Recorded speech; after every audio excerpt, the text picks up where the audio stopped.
여러분 안녕하십니까? NBS 초대석의 윤은기입니다. 5월은 우리 농촌이 활기를 띤 채 생동하는 시기입니다. 지역에 따라 모짜리를 하고 밭작물을 정식 수확하고 과수열매를 솎아주는 작업 등을 합니다. 말 그대로 눈코 뜰 새 없이 바쁜 나날을 보내고 있습니다. 그러나 코로나19의 여파로 여느 때와 달리 조금은 위축된 모습임은 부정할 수가 없습니다. 그래서 오늘 초대석에는 농업인들을 위한 다양한 목소리를 내는 곳이 있습니다. 한국농축산연합회 임영호 회장을 모시고 농업계의 현황과 발안 자세히 나눠보겠습니다.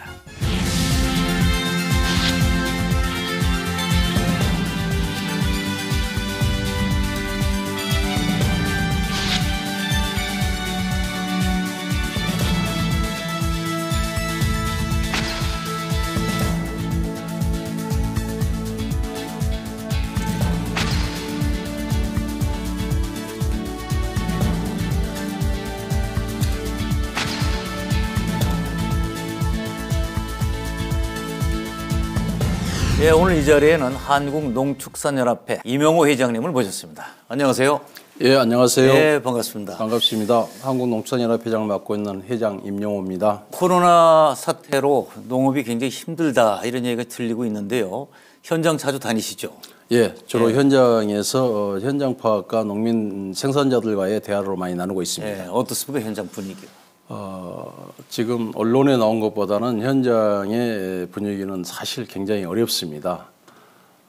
물론 우리 소비자분들도 우리 농산물에 대해서 구매하기가 코로나로 인해서 시장 보러 나가기 어려운 그런 부분인 만큼 우리 생산자들은 출하하는 과정에서부터 어려움을 많이 겪고 있습니다. 네, 빨리 이 코로나 사태를 극복을 하고 농업도 살고 경제도 살아야 될 텐데 말이죠.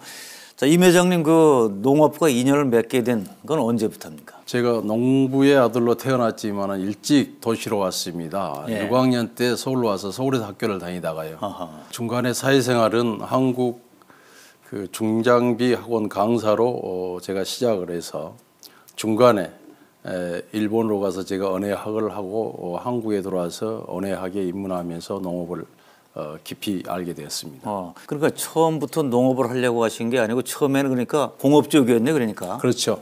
제가 기술 계통으로 가는 게 우리나라는 그때 성장기, 예. 산업 성장기였기에 그게 낫겠다 선택을 했던 것입니다. 예, 그렇게 하다가 이제 일본으로 가서 일본에서는 원예학을 공부하신 거고. 예, 예. 그것도 하필 왜 원예학입니까? 제 친구가 일본 메이지대학교 농대 교수를 하고 있었습니다. 예. 그래서 그 친구의 추천을 받아서 원예학을 한번 해봐라. 앞으로 미래 산업은 농업이자 또 국민 소득이 올라감으로 해서 꽃이 국민 속의 문화로 자리 잡을 것이다. 미인의 산업이다라는 이야기를 듣고 추천을 받고 제가 그쪽으로 입문을 하게 됐습니다. 그리고 원예학 공부는 일찍 하신 거예요, 그러니까? 제가 38에 원예학을 시작하게 됐습니다. 자, 그래서 원예학 공부를 하고 국내에 오셔서 그러니까 원예를 했겠죠, 그러니까? 바로 91년도 11월 달에 한국에 들어와서 그때부터 제가 원예학에 농사를 짓게 됐습니다. 직접 짓고. 예, 예. 자, 그러면 이제 원예하면 꽃인데 뭐 종류가 많잖아요, 이게. 예, 주로 어떤 꽃을 했습니까? 주로 우리가 원예하면은 뭐 절화로만 생각을 하는데 크게 구분을 하게 되면은 절화, 분재, 또 이 초하루, 난 이렇게 네 가지로 구분을 하고 있는데 그 중에서 저는 초하루를 선택을 하게 됐습니다. 초하루라고 하면 구체적으로 뭐를 얘기하는 거예요? 우리가 풀초자에 꽃이 핀다에서 초하라고 우리나라에서 최초로 초하라는 명칭을 가지고 그걸 시작을 했던 것입니다. 그러니까 절화가 아니고 이제 그러니까 그런 뿌리하고 다시 심는 거네요, 그러니까. 그렇죠. 예, 주로 어디에 그 용도가 있는 거죠? 우리나라 공원이나 길거리 요즘 다니면서 보면은 버스 정류장 옆에 이렇게 장식해 놓은 것들이 다 초하루로 하는 거라고 생각하시면 됩니다. 자, 그거를 재배해서 그러니까 말하자면 이제 도시 조경이나 공원 조경 같은 데다 납품을 하는 거네요, 그러니까. 일반 소비자들이 가정 하단에 심는 것도 일부 있지만 주 소모처는 관공서 및 전국 행사장에 데코레이션으로 많이 사용을 하고 있죠. 그 사업은 잘 됐나요, 좀? 처음에는 어려움도 많았습니다. 그러나 우리 국민 소득이 올라가면서 국민들의 인식 변화와 같이 변화에 따라서 그것도 많은 발전이 돼 있죠. 요즘에 와서는 코로나로 인해서 어려움은 있지만은 나름대로 열심히 노력하신 분들은 예. 농업이라는 게 원래 그렇지 않습니까? 예. 큰 보람은 못 느끼지만은 땀 흘린 만큼의 예. 대가는 그렇죠. 들어온다라는 게 농업의 어떻게 보면은 원칙이라고 저는 생각을 하고 있습니다. 자, 회장님 말씀 듣고 보니까 이제 예전에 이제 외국 특히 선진국을 가보면 이 도시 조경에 감탄한단 말이죠. 이게 야 정말 이렇게 도시 전체가 공원 같구나. 또 공원에 가보면 정말 아름답구나. 근데 요새 거꾸로 된 거 아닌가요? 우리나라 더 아름답지 않나요? 물론 우리 국민들도 외국 관광을 많이 다니시니까 보시면 아시겠지만은 요즘 우리나라 그 도시 조경을 보면은 관광지에도요. 외국에 비해서 예전에는 몇 년 전만 해도 우리나라가 외국 가서 벤치마킹을 해와서 이 하단 조성이나 이런 걸 했지만은 최근에는 외국 분들이 벤치마킹을 할 정도로 잘 하고 있습니다. 예. 자, 그러니까 지금 그렇게 도시 조경이 잘 될 때까지 초창기에 큰 기여를 하신 거네요. 그러니까. 어떻게 보면 제가 했다기보다는 우리 그 초화를 생산하는 분들이 전부 다 협심을 해줬던 그런 과정이라고 보면 되죠. 좋죠. 하여튼 뭐 그냥 이루어지는 건 없으니까.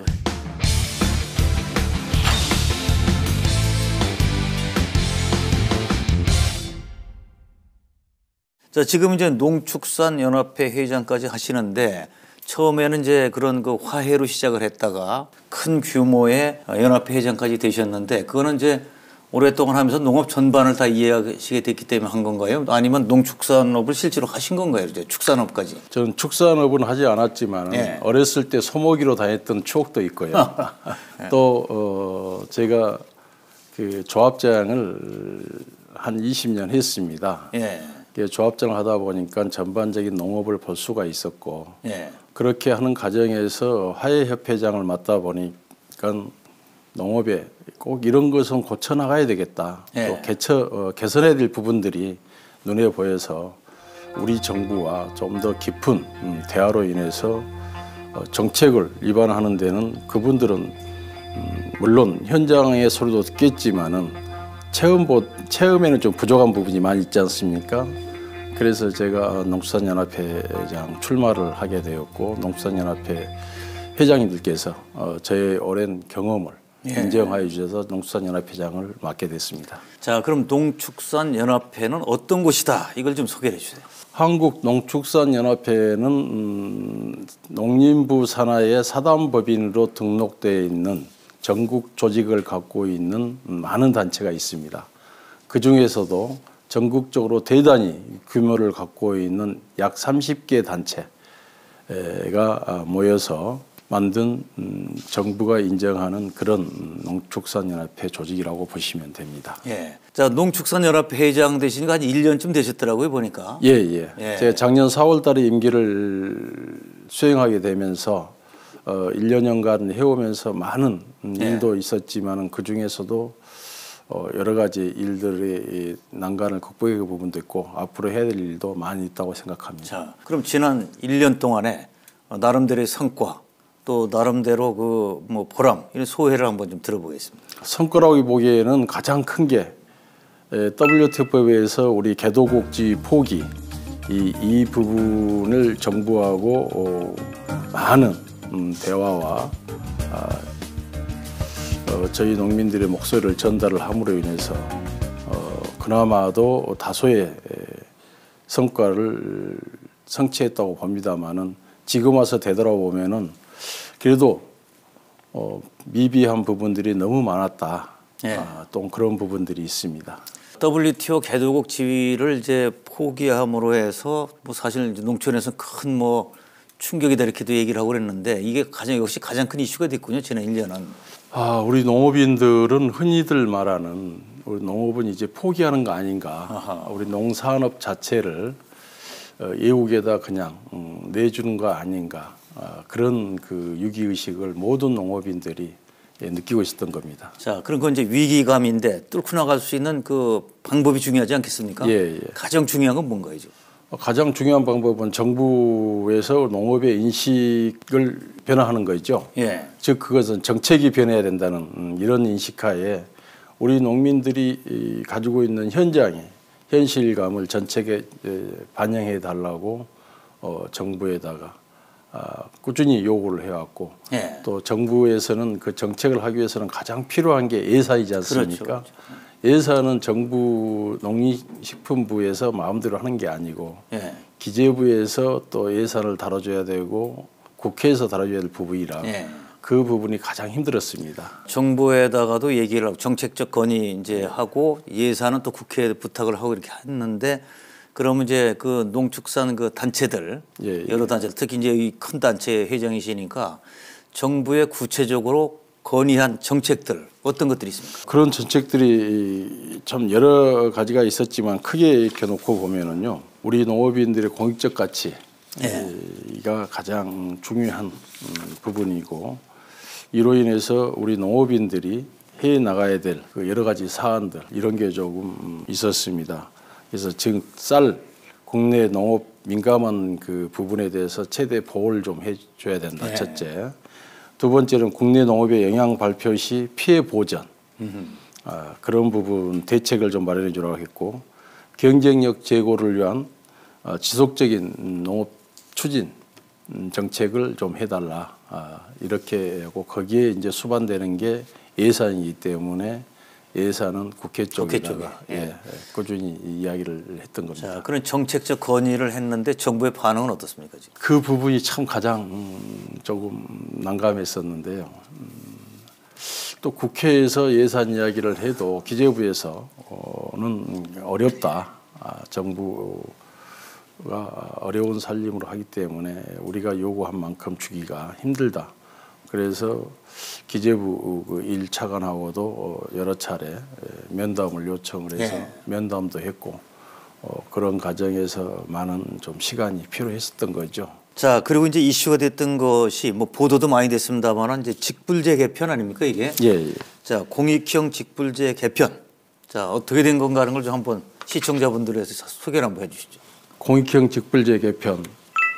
우리 사실 생산자분들도 이 부분에 대해서 쉽게 이해하시는 분들이 이렇게 많지 않다고 봅니다. 물론 국민들께서는 더 모르시겠죠. 그러나 지금까지 공익형 직불제가 주로 쌀 위주로 쌀 생산 농가를 위주로 했다고 보면은 지금은 밭 농사까지 말 그대로 전 농업인들이 고루 그 정부 예산에 반영될 수 있도록 개선을 하는 게 공익형 직불제의 원칙이라고 보시면 됩니다. 자, 그러니까 이제 이 지금까지 쌀 위주로 되어 있던 거를 사실 이제 밭농사 짓는 분들이 많잖아요. 또 보면 거기까지 공익형 직불제가 이제 뭐 좀 확대해 가면서 가고는 있지만 아직도 이제 농촌 현장에서는 미흡한 점이 많다고 그러는데 자, 협회장으로서 지금 뭐를 앞으로 보완해야 됩니까? 우리 생산자 농업인들에게 가장 만족할 수 있는 게 풍족한 생활 아니겠습니까? 풍족한 생활은 우리가 생산한 농산물이 안정적으로 판매가 되고 또 그러므로 해서 가장 중요한 것은 땀 흘릴 만큼의 보람의 대가를 느끼려고 하는 게 우리 생산자들이 있는데 그 부분이 완전 만족하게는 느끼지 못하겠지만 어느 정도 흡족을 보람을 느낀다고 보면은 첫째는 예산이 수반돼야 되겠죠. 그래서 이 21대 국회에다나 아니면 정부에다가 예산의 지속적인 반영 또 좀 예산을 높여달라. 사실 우리나라 농업 예산을 놓고 보면은 외국에 비해서 굉장히 터무니없이 적습니다. 우리나라 지금 예산 1년 예산이 500조가 넘는데 우리 농업 예산은 지금 3%밖에 안 되고 있습니다. 최소한 5% 정도는 농업 예산 쪽에 와줘야 되지 않는가. 5% 정도. 그래서 우리 농산물이 안정적으로 또 생산자들이 안정적인 생산을 할 수 있게끔 이번에 그 아마 국민들도 아셨겠지만 또 아시고 느꼈을 거라고 생각합니다. 코로나로 인해서 외국에서 고기 수입 안 되고 쌀 수입 안 되다 보고 기타 농산물 수입 안 되다 보니까 가격에 굉장히 불안감이 생겼죠. 생산자들에겐 다소의 도움이 됐겠지만은 국민 소비자들에게는 유기감을 느꼈을 것이고 그래서 저희 생산자들이 흔히 하는 말이 있습니다. 총칼 들고 38선 지킨 것만이 안보가 아니고 국민의 먹거리, 우리 농업도 국민의 안보를 예. 책임질 수 있다. 이런 사명감을 가지고 농사에 임하자. 예. 이렇게 이야기를 하고 그분들도 그런 의식을 가지고 있고요. 예. 지금 농업을 포기하는 애국의 사례를 보면은요, 가까운 멕시코나 일본도 농업을 포기해서 굉장히 어려움을 겪고 있지 않습니까? 농업이라는 걸 한번 포기를 하게 되면은 그게 다시 회생하려면 최소한 15년 정도 걸린다고들 이야기들을 하고 있고 우리 학자님들도 그렇게 이야기를 하고 있습니다. 그런데 이 정부에서는 농업에 크게 비중을 그동안 안 두게 된 게 좀 아쉬웠던 거죠. 선진국으로 가기 위해서 산업에 중점을 뒀던 것은 우리 농민들이나 저나 거기에는 전부 다 공감을 하고 있습니다만은 지금이라도 농업 쪽에 더 좀 지금부터라도 늦었다고 생각할 때가 시자로 생각하는 지금부터라도 농업 쪽에 좀 더 관심을 갖고 예산 편성을 좀 해주면은 좋지 않겠는가.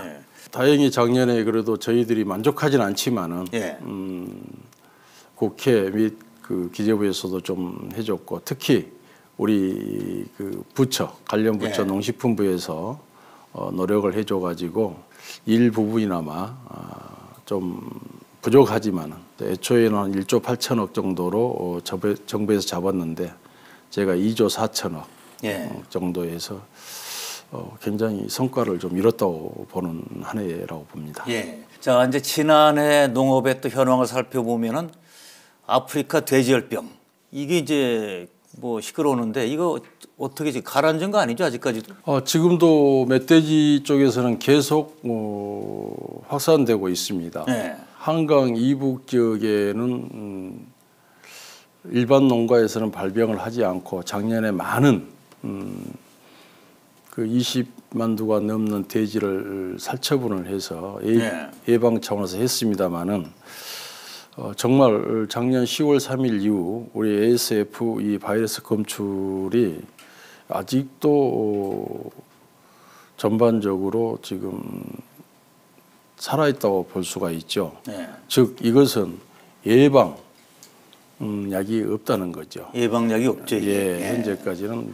그래서 이 부분에 대해서 농가들도 굉장히 예민한 반응을 보이고 있지만 정부 차원에서도 조금 더 적극적으로 거기에 대처를 해 주시길 바라고 가장 문제는 지금 환경부에서는 너무 안이하게 생각을 하고 있고 멧돼지를 지금 옮겨오는 것은 우리 북한에서 맨 먼저 저희들에게는 넘어온 걸로 되어 있고 저희 생산 농가들은 작년 8월 달에 이미 그걸 예측을 하고 있었습니다.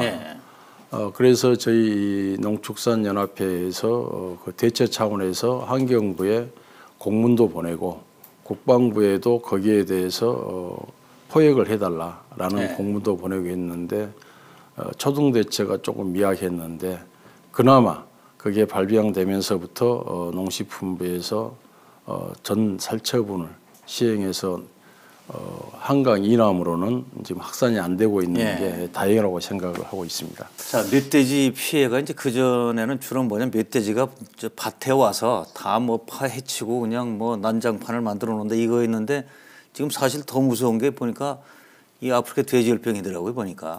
그렇죠. 근데 이제 한강 이남은 이제 다행히 멧돼지 피로 인한 그 전염은 현재는 없고. 자, 그러면 양돈 농가들이 상당히 작년에 고생을 했을 텐데 양돈 농가의 지금 현황 그동안에 그리고 앞으로 이거 대처하기 위해서 가장 중요한 건 뭡니까?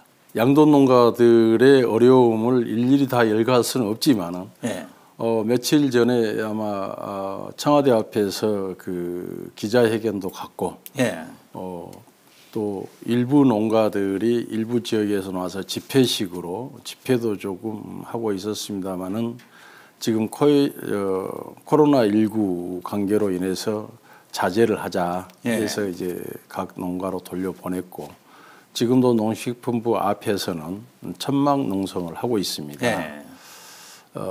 천막 농성하는데 아마 양돈 농가들의 요구한 사항이 뭐 100%는 어렵겠지만은 만족하지는 어렵겠지만 일부라도 어떤 개선책이 나오지 않을까라고 생각을 하고 있습니다. 멧돼지는 결국 뭐냐면 이걸 이제 포획을 해야 될 텐데 그것도 조직적으로 하고 있나요 지금? 일부 지역만 지금 조직적으로 하고 있는데 멧돼지가 하루에 활동하는 그 거리가 보통 5km라고 봅니다. 5km. 예, 5km인데 이 5km 움직인다는 것은 그만큼 백신이 발견되지 않는 한은 그 바이러스를 가지고 움직이는 거나 똑같은 즉 말은 굉장히 무서운 바이러스 덩어리라고 볼 수가 있죠.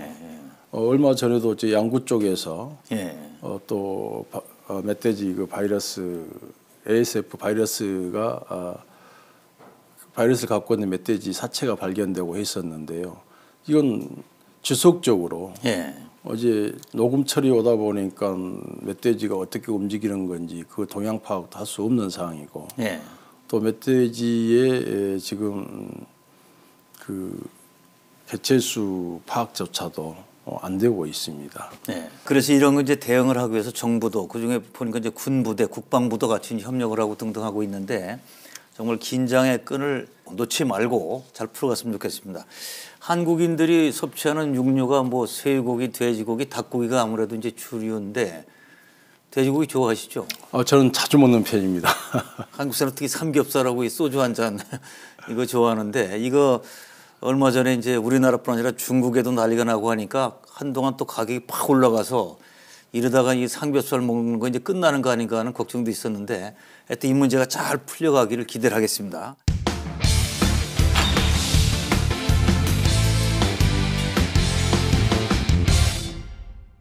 처음에 농업을 화해로 시작하셨다고 그러는데 이 화해 산업 얘기를 좀 들어봐야겠어요. 보면은 현재 우리나라 화해 산업의 규모가 어느 정도가 됩니까? 그 규모를 물으시니까 참 제가 이야기하기가 어렵습니다만 우리나라의 그 화해뿐만이 아니고 농업의 전반적인 통계가 현재 통계청에서 하는 통계하고 행정 통계하고 또 그 표준 통계가 있습니다. 근데 거의 통계청에서 하는 통계, 전문 지식이 없는 통계 이 부분이 현장 통계하고 너무 안 맞을 수가 있다. 너무 틀리지 않아서 이 부분들 때문에 제가 정확한 그 화해 농업인들을 이야기를 한다면 아마 통계청에서 굉장히 좀 곤욕을 치르지 않을까. 그 방송에서 딱 얘기하기는 좀 어려운 거 아닙니까? 그러나 제가 지금 정부 통계에 나와 있는 걸로 보면 약간 8천 농가 가까이 되는데 저희가 잡고 있는 통계로 보면 지금 2만 농가로 보고 있습니다. 2만 정도. 자, 뭐 통계청에서 오해는 하지 마시고 확실히 그런 게 또 있으니까. 자, 이제 지난 그 이 졸업식, 입학식 이럴 때 꽃을 많이 사잖아요. 소비가 많이 되는데 그때는 코로나 사태로 인해서 이제 입학식, 졸업식 뭐 이런 게 안 되니까 그때 심각했죠. 굉장히 어려웠죠. 일부 농가에서는 뭐 폐기 처분하는 농가들도 있었습니다만은 다행히 이 정부에서 또 각 부처의 또 정부 산하 기관에서 어려운 화해 농가를 도와주자 해가지고 그 원테이블 원플라워 또 가정에서 꽃을 생활화하자. 직장에서는 뭐 생일 선물을 다른 것보다 꽃으로 보내주자. 뭐 연예인들도 보니까 캠페인 참여도 하고. 연예인들도 몇몇 분들 제가 이름을 밝힌 지 어렵습니다만은 참여를 해주셔가지고 그나마 다소 좀 숨통을 트이는 부분. 또 정부에서는 그 이 졸업식 때 되면 수입 꽃들이 많이 몰려 들어옵니다. 그것도 그 검역을 좀 강화시켜 줘가지고 그분들의 그럼 자제를 시키는 그런 과정이 좀 있었고 그래서 하해 농가들의 어려움이 있습니다만 스스로 극복들을 잘 현재까지는 하고 있는 걸로 알고 있습니다. 그 어려움에 대해서는 어느 정도 지금 보완은 됐군요. 자, 그러면 화해를 제가 생각해 보니까 입학식, 졸업식에서부터 3월 말, 3월 초, 5월 달이 각종 행사가 많잖아요. 어버이날, 스승의날 등등. 그러니까 소비가 주로 그때 되는 거 아닌가요? 3월에부터 5월까지. 보편적으로 재배는 그 하우스 안에서 하기 때문에 우리가 역산을 해서 저희가 역산을 해서 재배를 하고 보면은 어느 시즌에 꽃을 얼마 정도 출하를 하겠다. 이게 조금 나옵니다. 그래서 방금 말씀하신 대로 5월 달, 1월부터 5월까지 맞추는데 1년 생산 전체 금액의 약 한 65% 정도가 이 시기에 판매가 된다고 보시면 될 겁니다. 자, 그런데 다른 이제 공산물은 예를 들어서 이제 그 제때 못 팔더라도 보관을 하면 되는데 꽃은 펴가지고 그러면 그때 소비가 안 되면 끝나는 거 아니에요? 어떻게 되는 거예요? 그래서 가장 어려운 게 이 공산품은 보관이 지속적으로 될 수 있지만 이건 꽃은 하나의 생물이다 보니까 그렇죠. 그 시기에 판매가 안 되면 시들어서 버릴 수밖에 없는 그런 현상이고 또 중간에 유통하신 분들 흔히 말하는 꽃 가게라고 하죠. 이분들도 그걸 많이 사다가 그 활동을 국민들이 활동을 안 하다 보니까 많이 사다 놓을 수도 없는 부분이고 그래서 많이 갖다 놓고 보면은 또 그 본인들의 재고 물량이 리스크가 좀 그렇죠. 크죠. 그래서 여러 가지 요인들이 작용해가지고 어려움이 좀 많이 있었죠. 자, 화훼 산업의 이제 특징 그런 이제 뭐 장단점이 다 있겠습니다만은 그럼 아주 근본적인 질문을 한번 해보죠. 그 지금 농업을 하는데 쌀 농사, 뭐 밭농사, 뭐 기타 다양한 과일 농사 등등 있는데 축산도 있고 화훼 농업이 괜찮은 건가요? 수익성은?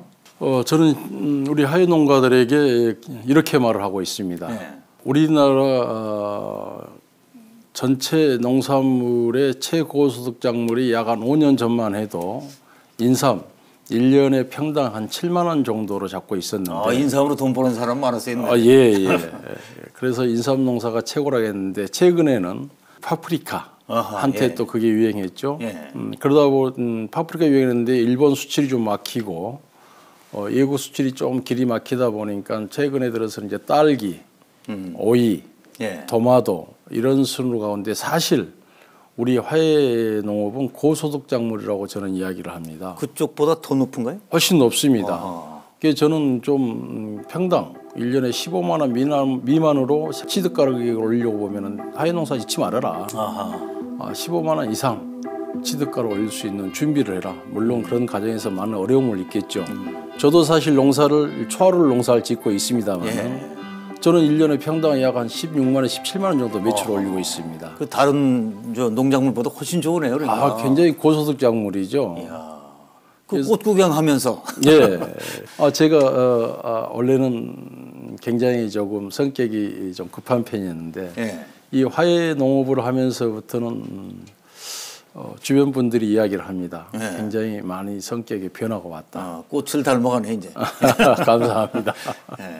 그 아닌 게 아니라 보면은 이 꽃이 쫙 펴 올라올 때 그걸 보면 정말 기분이 좋겠어요. 단순한 뭐 산업으로뿐만 아니라. 저는 최근에는 이제 그런 생각을 많이 갖고 있습니다. 물론 처음에 꽃에 입문할 때도 그랬지만은 농장에 아침에 가면은 주인의 발자국 소리를 듣고 식물이 자란다. 이건 우리 농업을 하신 분들은 다 알고 있는 사실인데요. 특히 그 하우스 안에서 재배하는 식물, 어떻게 꽃하면 열이다는 생각이 들지 않습니까? 그런데 아침에 제가 그 농장에 한 바퀴 이렇게 돌면서 야, 그래도 잘 크고 있구나.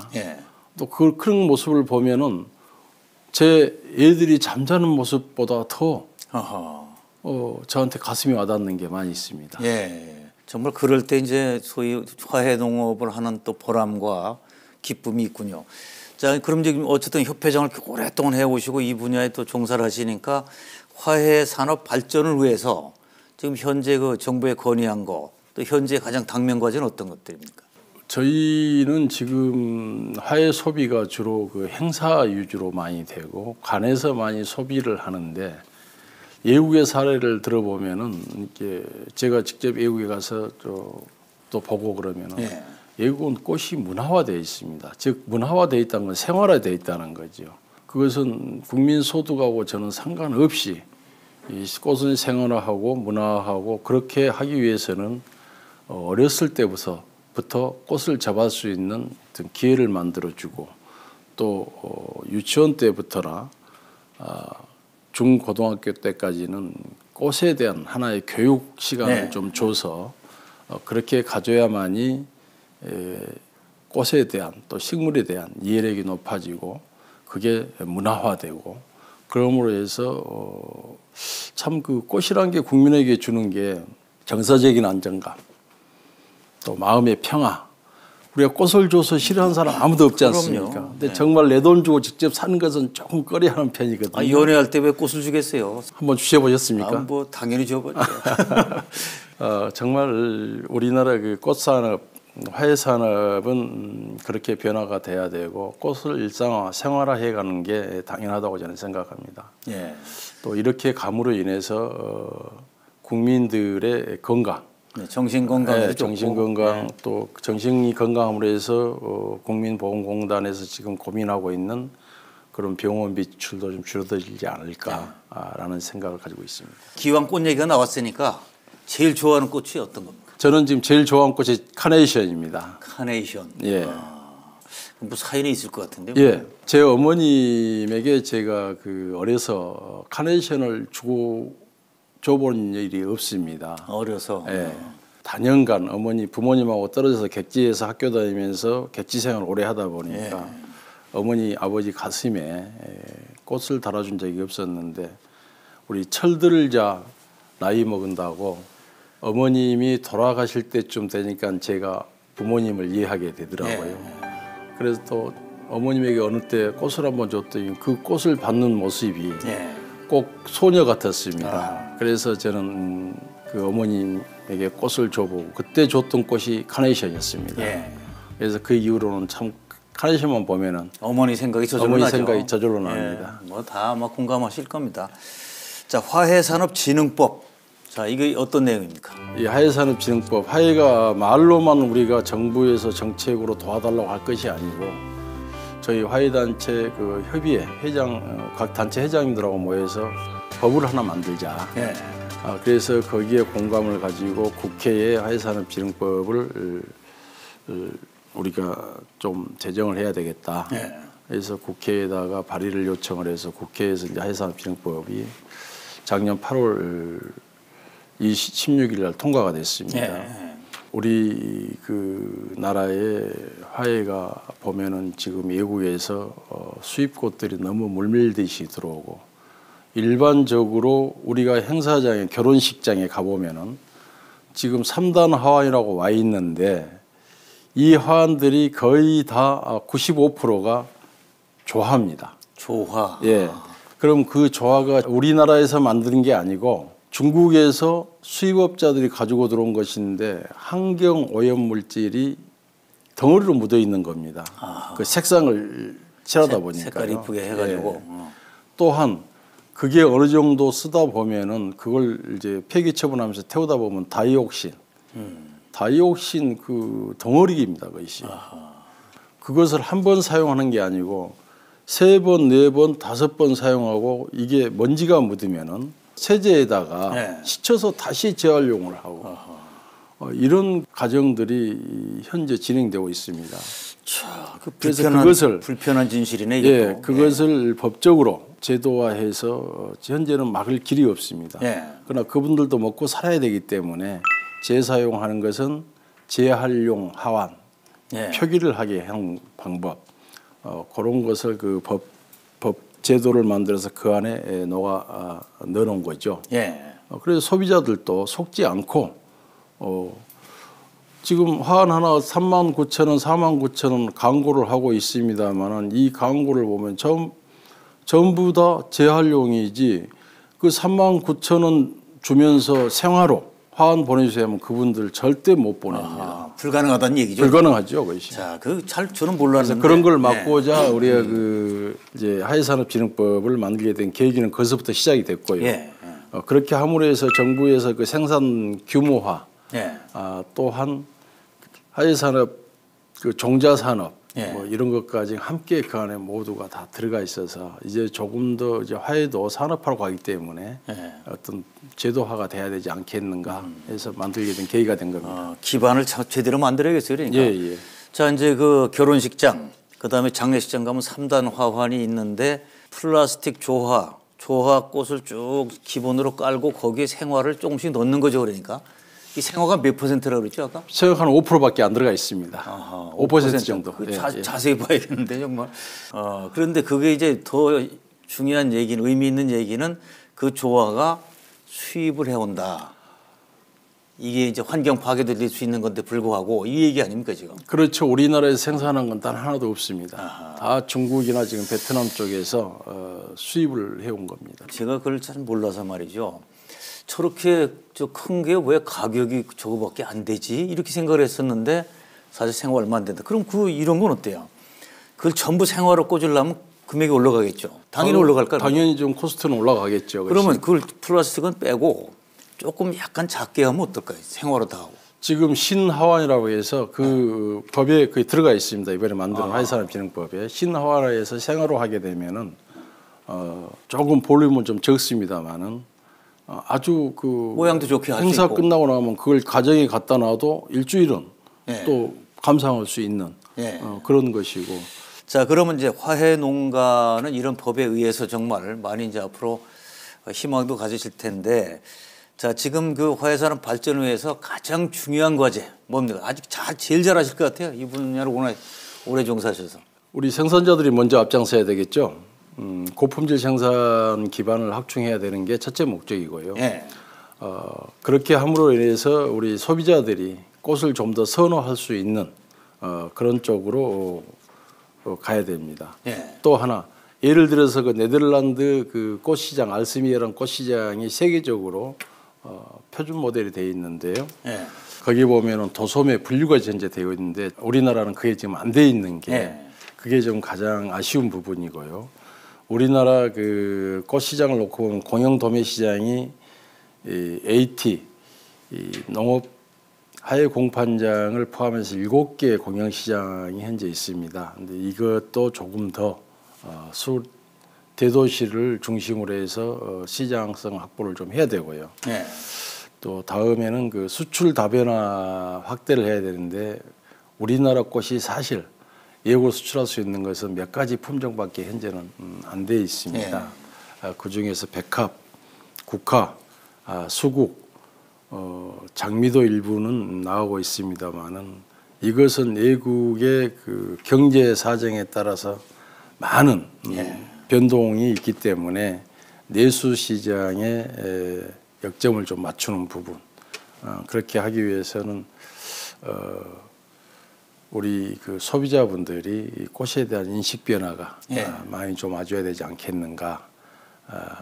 화해는 사실 전자에도 제가 말씀드렸습니다만 정서적으로 건강적, 사회문화적 이런 것에 많은 도움을 주었는데 실질적으로 꽃이 이런 혜택을 우리 국민들에게 주고 있다는 것을 소비자들이 모르고 있다는 게 좀 아쉽고 하는데 이런 변화를 시키기 위해서는 그 홍보 및 홍보는 저희가 지금 자조금으로서 자주 하고 있습니다. 물론 정부에서도 도움을 주고 있습니다만은 그래서 이런 게 좀 변화가 돼야만이 이 화해 산업의 가장 역동적 발전이 되지 않을까라는 생각을 하고 있습니다. 자, 이제 생활 속으로 꽃이 들어오면 뭐 좋은 것도 워낙 많고 그 정말 이제 삶의 질도 달라지고 할 텐데 이제 소비자 입장에서는 그 꽃을 이제 아주 좀 어떻게 편하게 샀으면 하는 그 욕심이 있거든요, 이게. 다른 거 생필품 같은 거 주변에 그냥 바로 사는데 꽃을 사려면 좀 꽃집을 가야 되든가 뭐 꽃 무슨 뭐 시장을 가야 되는데 말이죠.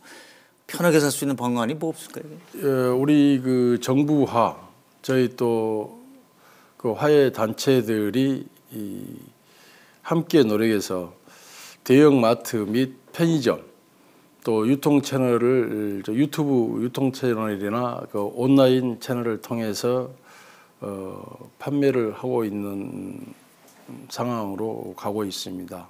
그래서 이번 코로나19로 인해서 어려웠을 때 첫째 국민들이 움직이질 않았지 않습니까? 가정에 앉아서 인터넷 온라인 구매를 했을 때 그렇게 해서 매출을 올린 지금 농가들이 하나하나 확산되고 있습니다.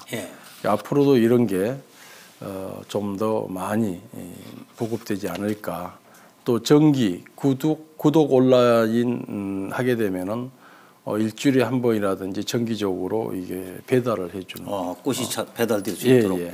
또 그런 판매, 그런 플랫폼을 지금 만들어서 영업을 하고 있는 분들이 꽤 많습니다. 자, 이제 오늘 아주 정말 흥미진진한 얘기 또 때로는 심각하고 중요한 얘기를 이제 골고루 나눠봤습니다. 자, 앞으로 이제 농축산연합회를 어떻게 이끌어 가실 건지 또 농업 발전에서 어떤 일을 하실 건지 그 각오를 한번 들어보겠습니다. 정말 농업은 기후 변화에 따라서 많은 변화가 오기 때문에 저희들이 마음먹은 대로 되지는 않습니다. 그러나 우리나라 농산업이 많이 체계화되어 있고 또 기계화되어 있기 때문에 옛날에 천수답 하늘만 쳐다보고 진 그런 이제 농경 시대는 지났죠. 예. 그래서 나름대로 저희 그 생산자들은 노력을 하고 있습니다. 우리 농업체가 어렵지 않을 때가 어디 있겠습니까?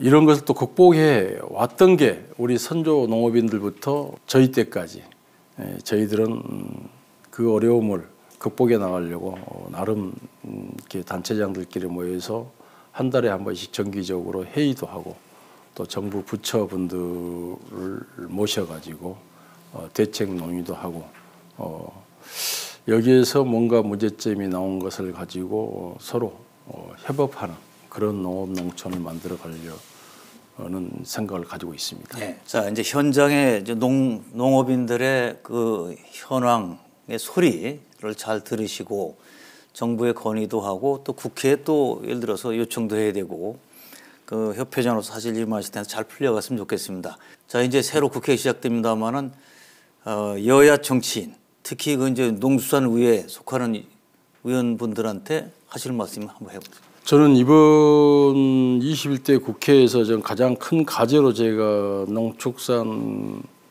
대한 그 과제를 드린다면은 농축산물 가격 안정제를 도입해 줘야 되는 게 맞다. 예. 현재 그게 안 되기 때문에 5%가 남으면은 50%가 폭락을 하고 그 대신 5%가 부족하면은 100%가 폭등을 하게 됩니다. 심리적인 요인이 팍 들어가는 예. 그래서 우리 생산자들도 안정된 마음을 가지고 농업에 임할 수 있도록 할 수 있는 게 뭐였는가? 그래서 농축산물 가격 안정제 이것을 제도적으로 좀 도입을 해주시면은 우리 농업 하신 분들의 많은 도움이 될 것이고 또 하나 부탁하고 싶은 것은 정확한 통계 수치를 가지고 정책을 입안해 주시기를 바라는 마음입니다. 제가 이 통계란 것은 화해 협회장을 맡을 때부터 지금까지 해왔고 농축산연합회장을 하면서도 정부에다가 많은 이야기를 했는데 통계 수치가 틀리는데 그 잘못된 통계를 가지고 한 정책이 제대로 입안이 되겠는가? 거기서부터 틀어진 거 아닌가라는 이야기를 제가 수없이 이야기를 했습니다만은 이번 국회에서만은 꼭 이 통계청에다만 주는 게 아니고 현장 통계, 현실 정확한 현장 통계를 가지고 할 수 있도록 그런 것도 제도화해 주기를 이 국회에다가 부탁하고 싶습니다. 예, 잘 좀 풀려갔으면 좋겠습니다. 감사합니다. 자, 오늘 끝으로 이제 현장에 계신 농업인들에게 그리고 우리 NBS 시청자분들에게 한 말씀 해주시죠. 이렇게 오늘까지 우리 농업을 해오신 분들 많은 어려움을 극복해 나가시는 것에 대해서 다시 한번 감사 말씀드리고 또 하나 이렇게 하게 하기 위해서는 우리 농식품부에서 그 정책을 입안한 분들에게도 감사합니다. 앞으로 우리 농업에 대해서 좀 더 많은 귀를 기울여 주시고 친환경 농산물에 대해서 우리 소비자들의 제가 한마디 하고 싶은 것은 사실 지금 친환경 농산물이라고 나는 농산물들 모두가 다 친환경입니다. 옛날에는 고독성 농약을 뿌려서 생산을 하지만은 지금은 친환경 농약이다 해서 그 농약을 뿌리고 3일만 지나면은 인체에 아무런 해가 오지 않고 있습니다. 지금은 고독성 농약 법으로 생산을 못하게 돼 있습니다. 요즘 나온 친환경 농약으로 재배한 것은 다 친환경 농산물이기 때문에 특별히 시중에서 흔히 말하는 친환경 농산물이다 해서 가격을 비싸게 구입할 필요는 저는 없다고 말씀을 드립니다. 물론 조금 더 유기 농산물을 하신 분들도 있습니다. 이제 그런 부분에 대해서는 제가 특별히 말씀을 드리지 않겠습니다만은 우리 250만 농축산인들의 그 친환경 농산을 짓는 분들의 3% 정도밖에 안 되는데 친환경 급식, 친환경 꾸러미 이거 굉장히 좋습니다만은 거기에 일반 농산물도 안전한 먹거리라는 걸 이 자리를 빌어서 다시 한번 말씀드리고, 정부에서 PLS 농약 잔류 검사를 수시로 하기 때문에 농약 잔류가 검출된 농산물은 농산물 시장에 낼 수 없다는 것을 전제하고 있기 때문에 믿고 우리가 생산하는 이 농산물 사용해 주시기를 소비자분들에게 또 온 국민에게 말씀드리고 싶습니다. 예, 오늘 말씀 감사합니다. 감사합니다. 예, 농작업이 집중되는 6월을 맞아서 농업계는 걱정이 큽니다. 코로나19로 외국인 노동자 입국이 사실상 불가능해져서 일손이 부족하기 때문입니다. 프랑스와 독일 등 유럽의 대표 농업 생산국은 농촌의 일손 부족을 식량 안보와 결부시켜서 국민들에게 중요성을 알리고 실질적인 대책 마련에 부심하고 있다고 합니다. 코로나19 사태에 온 국민이 하나가 되어 세계가 인정한 K-방역을 이뤄낸 것처럼 어려운 농업 농촌의 현실에 정부 당국과 국민 여러분의 적극적인 관심과 지원이 마련되기를 기대해 봅니다. 오늘 함께해 주신 여러분 감사합니다.